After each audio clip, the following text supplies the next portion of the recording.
Hi, I'm Gannon Meyer. I'm going to be talking about why screen time should be limited starting in childhood. Do you ever pay attention to how much time you spend staring at your screen? Whether it is your phone, tablet, computer, or TV. Personally, I don't, but I can tell you that it is shocking when my phone sends me a report at the end of the week telling me that I spent 7 to 9 hours in one day.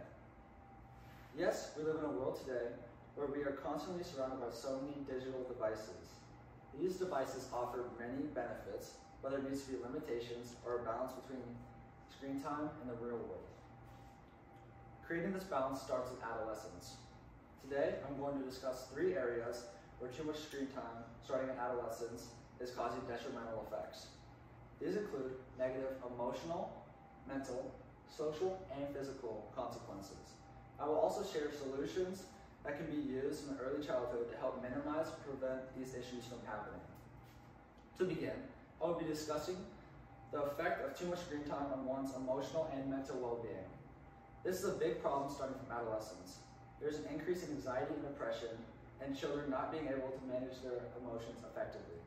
More children are being diagnosed with anxiety and depression due to their exposure to screen time.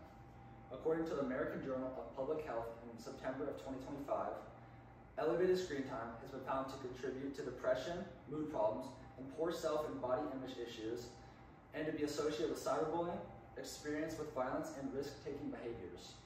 Another consequence I will be talking about is poor emotional regulations. Due to high screen time, adolescents has a more difficult time managing their emotions, behaviors, and thoughts. This starts with a parent's reliance on a screen to keep a child busy or prevent behavioral outbursts. In February 2025, Roma Jusian wrote an article for children and stated that children with low regulatory abilities are more difficult to soothe or manage, which may prompt parents to rely more heavily on digital devices as a regulatory strategy, thereby increasing the child's screen exposure. This strategy can be good for helping parents short term, but will affect the child's ability to regulate their emotions in the long run. Not only are children's emotions being regulated, but their physical health is at risk as well. Although there are many physical effects, I will focus on vision and obesity. When an adolescent or an individual stares at the phone for too long, their eyes can be negatively affected. I don't know if any of you have noticed any blurred vision, dry eyes, or headaches from staring at your phone for too long, but I know I have. In 2025, Famida Tofal did a study for JMRI, Pediatrics and Parenting, on a group of students. In this study, she tested the effect of screen time on vision. She found that overall, out of 420 students, 391 students experienced blurred vision, 341 reported abdominal pain, 336 had headaches, and 327 experienced dry eyes and soreness. Another physical concern with prolonged screen time is the rise in obesity. When one sits on their device, they're reducing the amount of physical activity and may tend to snack more often. This can result in significant weight gain over time.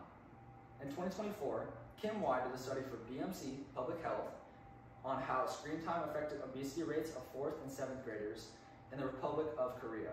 In this study, prolonged combined screen time was statistically significantly associated with a higher obesity prevalence in all groups. As a result, a country's poor vision and obesity rates are skyrocketing. The last area that I would like to address related to too much screen time is how it affects one socially. Adolescence is a critical time for developing one's foundational skills. When a child is continuously exposed to digital devices, their language, motor, and social skills can be delayed. Children need interactive activities and experiences. SimS did a study for BMC Pediatrics in 2025 on the effect of screen time for 1 and 3-year-olds and how it caused poor behaviors and a lack of development. In this study, higher level of screen time use in early childhood are associated with poor behaviors and developmental outcomes such as aggressive behaviors, social functions, anxiety, mood and affect, physical symptoms, motor skills, and cognitive development. So as you can see, excessive screen time can affect an individual in so many negative ways that it is scary. This is too important to ignore. As we know, it would be hard to eliminate screens, but we must take steps to help reduce the amount of exposure one is getting. There are several solutions for helping to prevent this problem, but I'm going to discuss 3 in particular. screen time limits, scheduling alternative activities, and therapist involvement. One solution is to set screen time limits or place rules within the household. Parents or caregivers may designate certain areas of the house as tech-free zones. Some of these areas would include the kitchen during mealtime and the bedroom during sleep hours. There also can be a specific number of hours a day designated to screen time that parents and caregivers must monitor in order for it to be effective. Another solution is to help limit